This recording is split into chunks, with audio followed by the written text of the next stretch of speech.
So I've been in esports since about my last year of high school, which is 2015. I remember playing Smash 4 and I was just like, how do I get better at this? My friends like, watch this documentary. So I watched the documentary, saw Melee, instantly hooked, instantly. Loved the documentary, it goes for 4 hours, just sitting there watching it, having a good time. And since then, I just haven't stopped. The thing about the documentary that really captivated me was just the whole spirit of competition, just the crowd, the yelling. I've never seen game competitions like that other than League of Legends Worlds, but it just looks so much more interpersonal, and just the sense of community you get from the documentary was insane. I was like, I want this. Do we have this in Australia? And we definitely do have it, which is amazing. Some of my hypest moments, but I've got a few. So my big one was BAM9 when I beat SD for the first time. It's my first time at a major where I actually performed to get into top 8. It was last stock, last hit. It's always the classic tense moment. It never gets past it. And I didn't choke for once. I clutched it out. Just had all my friends just jump me, and that's probably the best I've ever felt ever. So Sam just going, got him! Oh! Sora pops up! Okay, no one expected that. Game 5 was a surprise. Taking it was even more. So at first my family were very against it because I'm a kid in high school who's grinding Melee for 3-4 hours a day. They're just dude, I'm stop. So it's I was super social as a kid as well, but just when I would just sit down and just really grind stuff out, and I'd get frustrated because I couldn't hit something, they'd be just stop, you're not gonna go anywhere with this, you just lose all the time. And that kind of pushed me, I want to say, to really get better. And when I finally did start getting better, just taking names and getting sponsored and all that, and just going places and being more social, they're just you know what, you can do it as well. But the second I lose, they're the first to jump on me and just go look, you were good at this, Josh, what's going on? And so that actually pushes me a lot as well. So they're a lot more supportive about it now, but in their own little way, which is good. So the moment I realized this is something I really want to do as a career for now was, I think it was OHN, I want to say 15 or 16, where it was me versus Bud in Grands.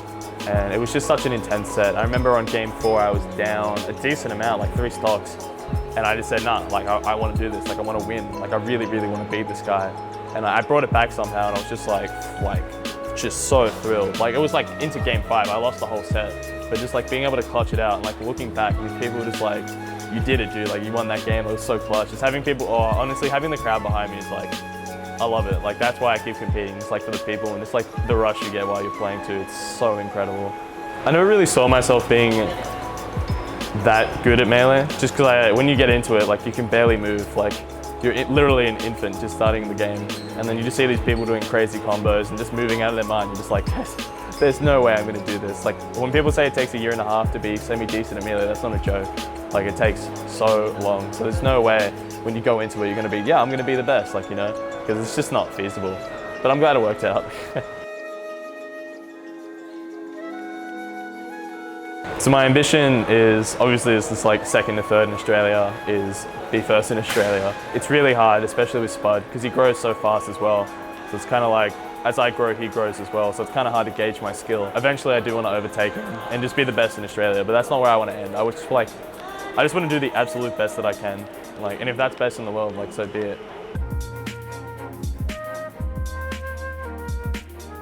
Yeah, so for anyone in the position, just getting into the game the first time is so incredibly hard. It's honestly demeaning. It's just people just go nuts on you, spag out on you.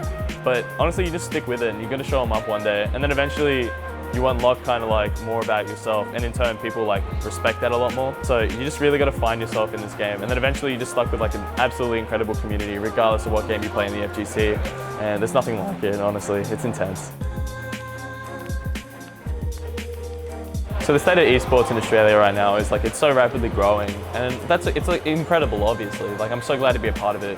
But I think the strange thing about the FGC is the family aspect of it. It's regardless of if there's any money on the line, if there is a career in this, people just come to these things for just everyone. Just the game, the love of the game, especially in Melee as well. At 17 years old, Nintendo hates it and we're still here, you know? Nintendo could say you guys can't play anymore, no more tournaments, and we'd still do it, honestly. And there's just something like that that's so unique that really keeps you around, and I love it.